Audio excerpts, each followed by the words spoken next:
জাতীয় নাগরিক পার্টির উত্তরাঞ্চলের মুখ্য সংগঠক সার্জিস আলম বলেছেন, একটি হুঁশিয়ারি দিতে চাই, একটা আলটিমেটাম দিতে চাই।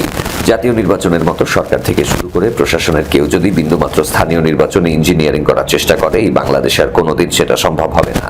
এবার ভোট চুরির চেষ্টা করবে, ইঞ্জিনিয়ারিং এর চেষ্টা করবে, বিগত 3 বার যারা ভোট চুরি করেছিল তাদের যে অবস্থা হয়েছিল এবার তার চেয়েও বেশি খারাপ অবস্থা হবে। এনসিপির কেন্দ্রীয় কর্মসূচি জুলাই পদযাত্রার অংশ হিসেবে বৃহস্পতিবার বিকেলে সিরাজগঞ্জ উল্লাপাড়ায় পদযাত্রা শেষে মুক্তমঞ্চে এক পথসভায় তিনি এসব কথা বলেন। সার্জিস বলেছেন, আমরা দেখলাম সরকারের পক্ষ থেকে ঘোষণা দেওয়া হয়েছে অক্টোবর থেকে স্থানীয় সরকার নির্বাচন শুরু হবে এবং 1 বছরের মধ্যে শেষ হবে।